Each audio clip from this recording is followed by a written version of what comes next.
want to run by you a formulation that I quite like. It has to do with utopia and definitions. That a dystopia is not the same as an anti-utopia. And so it's a kind of a green mouse rectangle. My teacher Jameson is always using this. So the original positions say that's utopia. Well, its opposite would be dystopia. Its contrary would be anti-utopia, and they're not the same. So in dystopia, 1984 is the classic example. The government is out to put its boot on your neck and make you miserable. That's a dystopian system. In an anti-utopia, the writer is trying to say that if you try to make a better society, it will necessarily backfire. So Brave New World is a classic anti-utopia where they wanted to make you happy, so they gave you drugs and it turned you into an idiot, but you were happy. So, and Huxley is presumed to be arguing against the utopian impulse. Don't even try to make a better world, you'll just mess it up. You need the morass of history. And then what I like about this formulation is, first of all, everybody knows 1984 and Brave New World, and they can see the distinction. And it begins to de-strand the problem of this problematic of utopian futures. And then the fourth term has to be the opposite of the opposite. And so for a long time I've been calling it the anti-utopia. You have to be against the people who are against utopia, because they're reactionaries. But recently, my ministry got called an anti-dystopia, which is a little simpler than anti-utopia, but it also is at a different angle in the four-square pattern. So I wondered, I mean, your futures are often complicated enough that you could, sometimes you have maybe even all four positions going on in a single trilogy or a single situation. In any case, does this sound at all interesting to you as a diagnostic? It certainly does, and it's one that I hadn't, a distinction I actually hadn't heard before, an interesting one. I mean, I quite see the difference, and Huxley and Orwell actually corresponded about this, in that Huxley argued that Orwell's dystopia would eventually, turn into something more like Brave New World than the hell that O'Brien outlined for poor Winston Smith. Just because it was a more efficient way. People are more efficiently conditioned by pleasure than by pain. And I have tried in imagining future societies to imagine ones that were perhaps,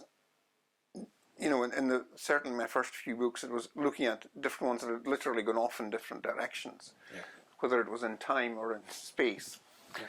And gave them an examination which in retrospect probably wasn't quite as rigorous as it should have been, but it was the best I could do at the time. And a more recent thing, which was a kind of maybe in the ballpark that you're talking about, is my novel Descent, in which the characters realize, the narrator realizes that the revolution has already happened. It's happened while he wasn't looking, behind everyone's back. And it ties in, I think, with the revolution being the complete transformation of the world's financial systems, having been done as a desperate last-minute measure by whoever the masters of world capital are, if there are such people at all, which I rather doubt. But the idea is that it's carried through, and ostensibly it is done democratically. There is a sort of thunder of rubber stamps and assemblies all around the world where they pass this bill to outlaw the tax havens and so on. I had great fun in imagining that moment, and the troops going into the Cayman Islands and so on, and the Russians landing in Luxembourg. But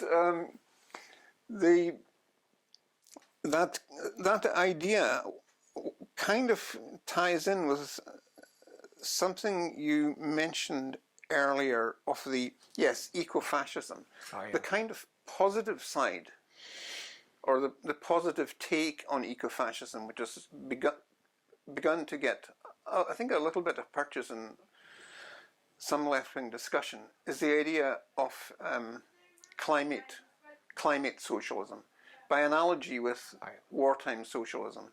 Yeah. We all know from the experiences of the two world wars that you actually can transform a very advanced, the most advanced capitalist economies of your time into engines of use value production, Yeah. of producing for use, usually for the purpose of immediate destruction, Yeah. but nonetheless, it is, you can completely start planning and directing and redirecting labour if the emergency is sufficient. And it was honestly thought, I think, by a lot of people, I think possibly including our old friend Wells, that they wouldn't be able to do that, that the old-fashioned, that the city, the finance capitalists and so on, were so powerful that they could prevent that happening, and there would be just muddle and waste, and the war would go on. But no, they can do that. And I wonder if that kind of, what is also referred to in the context of these kinds of discussions as passive revolution, the idea that when the needed social transformation doesn't come from below, it eventually gets done as a kind of rearguard action, essentially, by the ruling elite, who decide to change everything so that nothing changes, or to make whatever change is necessary so that they at least get through with their skins intact. Yes. And can we envisage, in fact, first of all, can we envisage something like this happening as a way of dealing with the climate crisis? Because if we're talking about emergency, this is code-red emergency. And the need for, urgent large-scale action is very evident.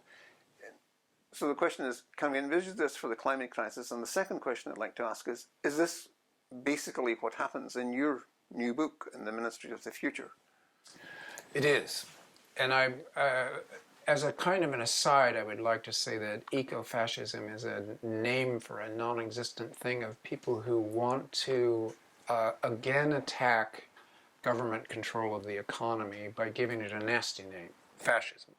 But what I try to emphasize in my Ministry for the Future, and really in my talks generally, is if the climate crisis is the result of capitalism mispricing everything and running as a gigantic Ponzi scheme where the real costs are dumped on the future generations, the moment has hit where the damage is struck and things have to change. And that's been the neoliberal capitalist moment. Late capitalism has been market rules. It's been Hayek and Milton Friedman. It's been let the market decide everything, almost as if it's the monarch. And government has no place because they only mess things up. So I'm thinking of a stepwise attempt to come to grips with the climate problem and with the injustice amongst humans that results from the market capitalism. The last 40 years has been an experiment that has shown how badly things can go. And to ratchet back from that in a way that doesn't require a utopian solution or a world revolution that is likely to create more damage than good and be a complete mess, it goes back to Keynes. It simply goes to the World War I, the Depression, the World War II situation where, in the sake of a code-red emergency, government seizes finance. I mean, the British Treasury took over the Bank of England during World War II because they needed to control the money and control what got spent where. So I'm thinking of a stepwise, ultimately it's leftist not because of a theoretical belief in leftism, although I have that too, but just as practical steps to get control of the climate crisis. First, anti-austerity, which is the neoliberal market rules everything, back to Keynesianism. From Keynes, with his idea that the government seizes the economy and does the first spending of money, which then goes out into the general economy, you could then imagine social democracy. as in the Scandinavian countries, which is really kind of permanent Keynes, perhaps. And then maybe democratic socialism as steps along the way to make sure that the public good trumps private profit and saves us from the climate crisis, dodges the mass extinction event. So the mechanism in my ministry turns out to be the central banks and fiat money, and as a state solution. It is absolutely an admission that we need the nation states. We have the nation state system. We're not going to revise that in time to address the climate crisis. So we have international treaties, but also fiat money. The central banks in their quantitative easing of 2008, of the pandemic year, something like maybe $10 trillion introduced newly into the economy without creating distrust of money. No inflation, no deflation to speak of. You could target that first spending of the money, not just giving it to the banks for general payments out in their usual gambling, stupid way, but targeted to decarbonization projects in the way that you were targeting a war economy in World War II to make bombers and munitions. In this case, you'd be making decarbonizing clean infrastructure, clean energy. The first creation of money would be spent by governments on these projects so that you get out of the neoliberal market moment and back into government control. And then, who knows, maybe that works so well and becomes, of the people, by the people, for the people, that you have a progressive history built out of the necessity of saving us from a climate crash. So that's my most recent, well, it's actually almost every near future novel I've written over the last 20 years has been working out this future history. So it's a story to tell, but I also think it's one of the only ways I can imagine us getting out of the climate crisis. It's an encouragingly moderate way, if you don't mind me saying so. Yes. I'm trying to be practical. I'm thinking, what could get by without violence, without backlash? And of course, we're and especially in America, a violently polarized world. I wonder, however, if underneath that ferment on the top, there's a little bit more of a tide of history that's moving along that would like to have the world not crash, that would like to not have a mass extinction event, that's the general intellect, that's who you could count on to in a kind of stepwise fashion. And it is moderate. It's very modest in terms of methods. Like, let's use the already existing system. Already that turns you from a radical into a liberal, and you can begin to use all these old names. But I'm trying to imagine a practical way, something that people could read and take up and say, yeah, that might work. Yeah, there is well, in some circles, famous work of economics that certainly influenced me a good deal back in the day, called The Economics of Feasible Socialism by Alec Nove. And he would probably regard your proposals as ultra-left, but anyway, I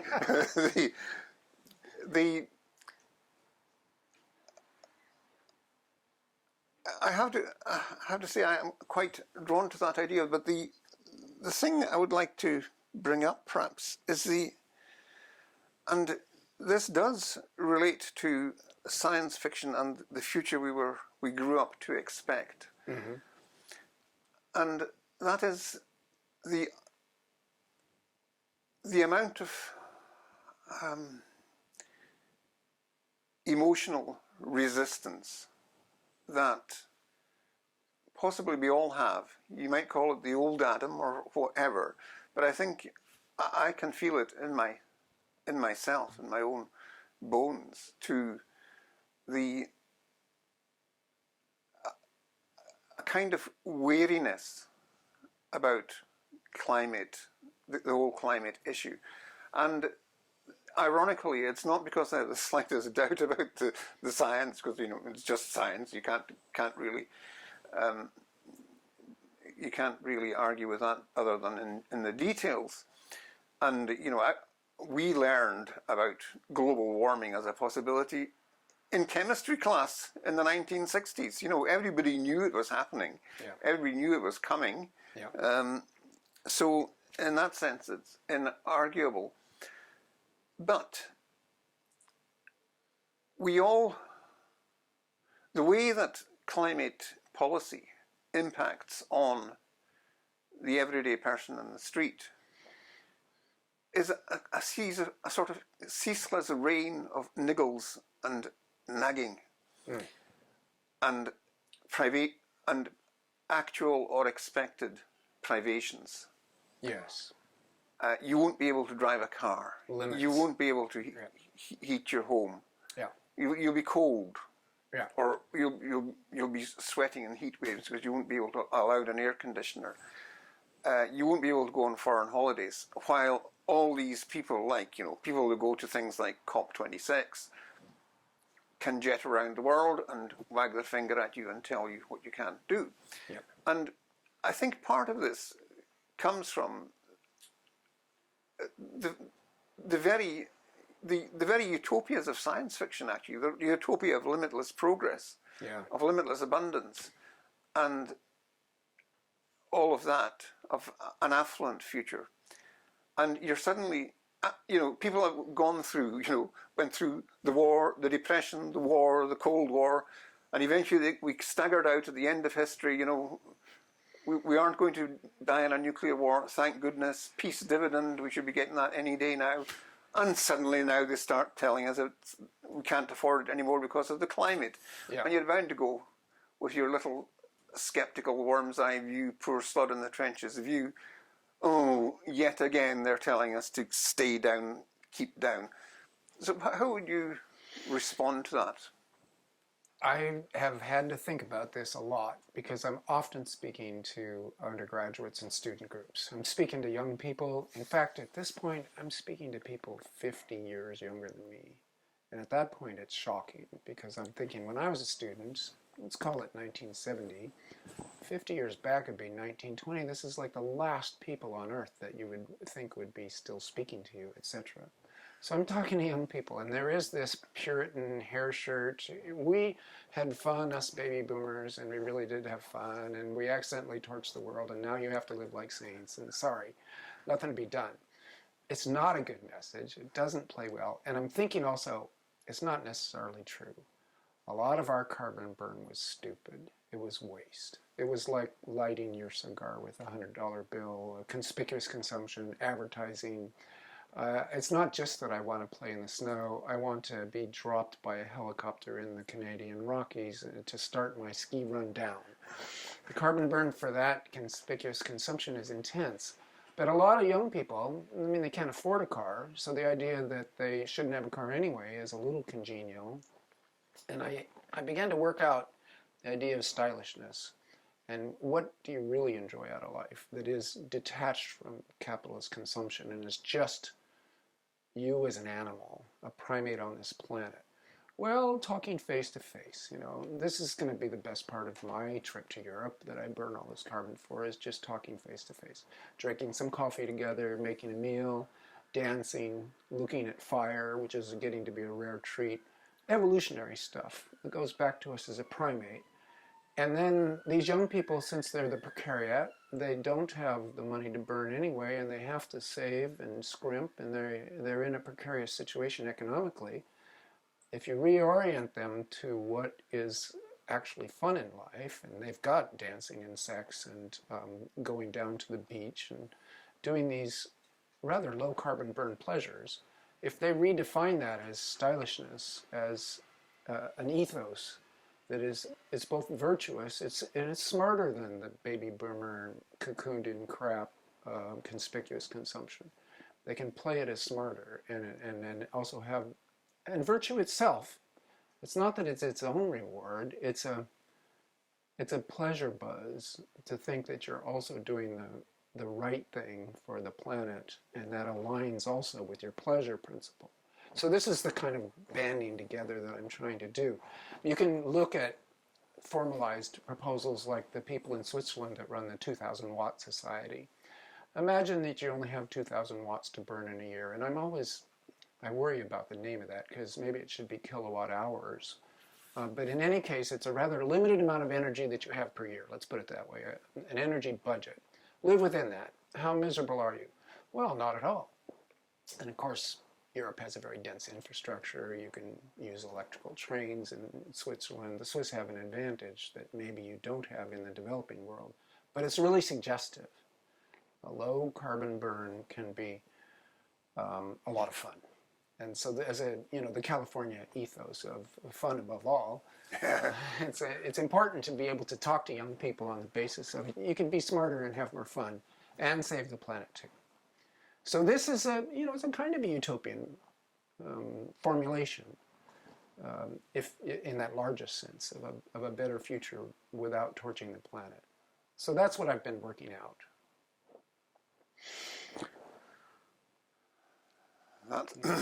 Well, that sounds good. It sounds wonderfully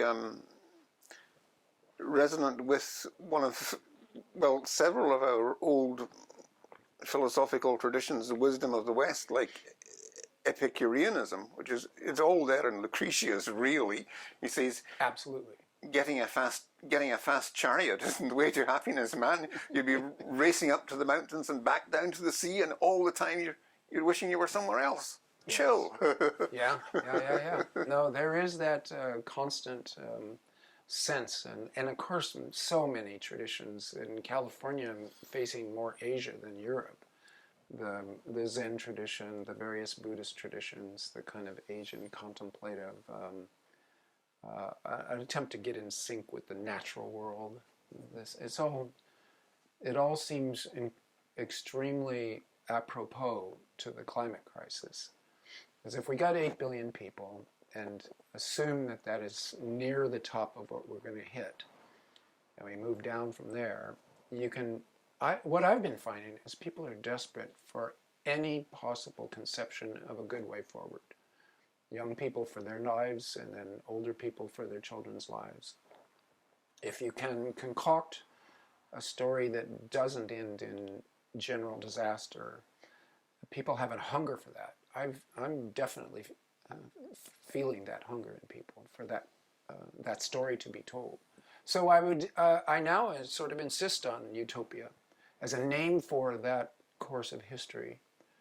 So I won't be defensive about it or make excuses for it anymore. And I think it is in the tradition of Wells. I think he was constantly. We have this term utopia that we use to mean everything's perfect and it's never going to happen. So this is a definition that when you use that definition, that's an anti-utopian definition. Yes. So you have to be anti-utopian. You have to fight that definition with a more positive definition.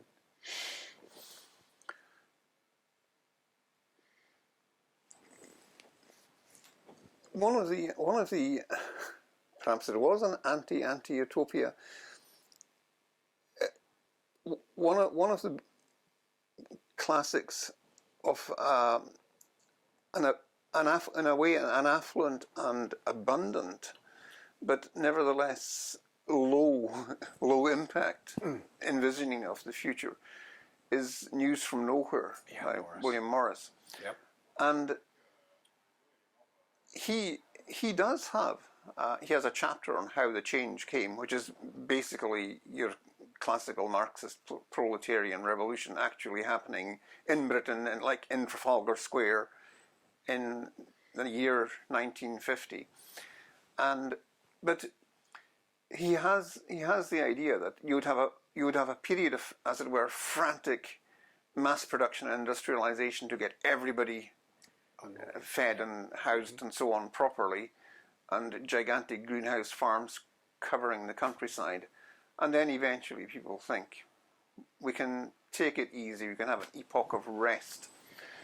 And it sounds in a way, we have to find a way of, at least in the advanced countries, we already have the levels of material production needed to ensure physical comfort for everybody, for sure, and health and all the rest of it. For the developing countries, it's not quite so easy. And it may be that, would you think in terms of high carbon industrialization continuing in India, in Africa, in China for some time yet, or does that have to be up for discussion? If it is, how do we compensate? If they develop in the same way the West did, the planet is torched. So, and yet every human deserves adequacy and dignity. So the necessity becomes that the developed countries in the West pay for clean energy, clean infrastructure in the developing world. It's a historical reparations. It's called climate equity. It's written into the Paris Agreement. So there's a Schedule A country, Schedule B, and the rich countries are tasked with and have promised to spend more. You have to leapfrog the carbon burn phase. And so that's not really happening in India and China. They've got coal plants, they're burning it, they need that electricity. 2 billion people living in poverty. But the Sustainable Development Goals of the UN, which is a very questionable project in many ways, it did prove one thing. On the margin, on the gift economy as charity on the edge of the capitalist project, millions of people were taken out of poverty to a kind of minimal adequacy. The UN project, a 15-year project, was a success. And I would say very qualified, very tight definitions of success. But what's interesting about it is we did that on the side, not even, if that were the real goal, then the quick rising out of poverty of the 2 billion immiserated people that are coexisting with us on this planet could be done technologically, financially. It's not being done because it's not the capitalist project, but it could be done. And now it has to be done in a clean carbon way. Instantly go to solar, wind. Africa's a really interesting question where they're skipping the hard infrastructure of wiring and sewers and going to temporary water filtration systems and seeing if you can get to adequacy and decency and health without the incredible infrastructure that like underlays this street in this city of Edinburgh. That's where technology gets interesting, where people are always talking about the technological fix. Can we get out of this technologically? Well, I don't think so. I think it's social. I think it's government policies and politics.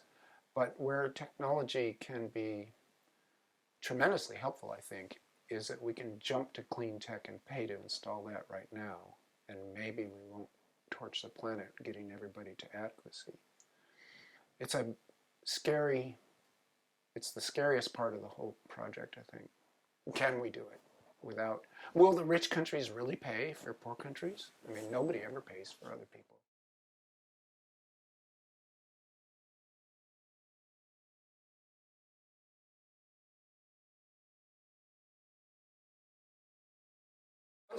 Ken, tell me what you got there. Well, what we've got here is a couple of books that were produced by Shoreline of Infinity and by the people involved in Transreal Books right here where we're sitting. Cool. And one is a book originally envisaged by Madeline Shepherd, around a series of photographs that she took, because she noticed that several old industrial installations in Scotland looked suspiciously like remnants of a Scottish space program that had been lost and covered up. And out of that, she got a photographic exhibition, she got a pamphlet, and she got a collection of science fiction stories and forgeries, essentially, of space rocketry society documents, this kind of thing. Nice. So it's a lovely jeu d'esprit. And the other one is a more ostensibly, I think, more serious collection of work of both, I think, social science and science fiction, looking at Scotland's actual and imaginary positions in relation to space exploration. What do you think of us launching satellites from Sutherland or Shetland? I think it's great. I'm ignorant of the mechanics involved. I mean, I remember from Jules Verne that the closer to the equator, the easier these things are to calculate in power, etc. So I don't really know enough to say. I think there ought to be lots of rockets that are detached from the old superpowers, since they're gone anyway, that they should be expressions of national technologies. So just a bit of diversity. And I want to say immediately that I frame it like that because I don't like the privatization of space. So Scotland as a government and a nation going to space, great. An individual billionaire, and we know their names, going to space, I don't like it. It trivializes it. It's like bungee jumping in reverse. There's no point. And also it takes it out of the public and gives it to private, and so suddenly nobody cares anymore. It's just another playground. It's an enclosure of the commons. That space was a commons, and necessarily so, because it was so expensive, and you can't make a profit there. So now it's just a game for these people, and yet I think it's important. Space is still. There's an old NASA slogan: "Space science is an Earth science." So by studying space, by going out into this solar system and looking around in scientific purposes, you can't make a dime up there. Expenditure, except for communication satellites, which has made it an industry. But other than that, it was just purely science, and I like that a lot. So I'm a fan of the space program to the point where when it's been privatized by billionaires, I quite hate that. I think there's privatization and privatization. There's the use of space for, as you say, billionaire indulgence and ego boosting. Yeah. But there is also the fact that an enormous amount of space development is being done by private companies and private corporations, and that stuff that governments can't or won't do right down on the other side of the country. In Glasgow, there is a company called Clyde Space, which was started, in fact, by an entrepreneur who was inspired by reading Ian Banks. Yeah, so there you go. Yeah. And they build CubeSats, which are like 10 by 10 by 10 centimeters, and you stack them in a long box. You ship them to Kazakhstan, and the Russians put them in space, yeah. and you've got small satellites all over the place. And you can buy, even high schools can buy experiments. You can slot like a CD rack. You know, if younger people may know not what a CD is, but it's like a disc, yeah, like a square disc, and you slot it into a place, and you can buy an experiment on one of these satellites for feasible, raisable sums. I mean, we're talking thousands of pounds rather than millions or whatever. Right. So I think it is there is a degree, I think, of popular buy-in to space that didn't necessarily exist in the glory days of NASA and Apollo and all that. And one of the strange things that I found that you can do in our strange new world is you can follow astronauts on Twitter, because they're all on Twitter, and they can be up on the International Space Station and giving you their thoughts and their photos and so on. And to be honest, I don't follow their timelines with rapt attention. It's just nice to be doing it and to see them going over. And one consequence, of course, of the space station is that astronauts from many different countries have been up and back. And I think I've actually, just in the ordinary course of my life, as it were, at least said hello to 3 people who had been on the space station. And Commander Hadfield on one of his book signing tours, but also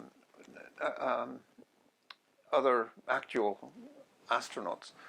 And so they're from different countries, and so there is I think it's very important to sustain a sense of public ownership in the emotional sense of space. The old idea, well, the I guess 1980s idea that the way that privatization would work in space is that basically, you can draw a graph of how expensive it's going to be to go to space, and a handful of people will pay you $1 billion to take them up into space, and it goes out from that. So, thousands upon thousands of people would pay, probably millions would pay $1,000 to go into space, obviously. Yeah. And I don't think we can do that unless we build a space elevator. Yeah, I'm thinking about what you said, and of course it's true that even in the old monolithic days, at least in the United States, the federal money that was given to the space program was paid out to private contractors who then built the stuff. And so it was, again, a Keynesian mix of public and private, and it was a good thing.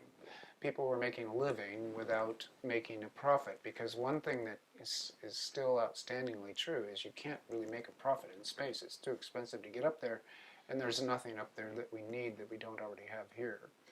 So, but what I respond to in what you're saying is the kind of general sense that it's still interesting, and that people that you know might do it for reasons other than national glory. And the communications industry, of course, needs it in these little satellites. Of course, Silicon Valley has any number of space cadets who are interested in this space project for practical reasons. I like it because it's science over profit by and large. We still go up there to study the Earth, to understand it better, to run things. So, and also there's simply the sublime, the looking down at our planet, being reminded of it as a planet, the beauty of it. These are all so important, I think, to... I think planetary consciousness comes partly out of the space program. And absolutely, seeing that view. Yeah. So it's all to the good, and what I would resist and deplore is the idea that only the richest 10 people on the planet have the wherewithal, even the right to go there. This sort of proprietary sense that it's their space, not our space. I hate that part. Should we leave it there? Yeah. Yeah. Thank you very much. Yeah. Thank you. Much appreciate that. Well done. Thank you. That was fun, Ken. That's a wrap. Yeah. Let's Great. wrap. Yes, so definitely a wrap. Yeah. Thank you very much.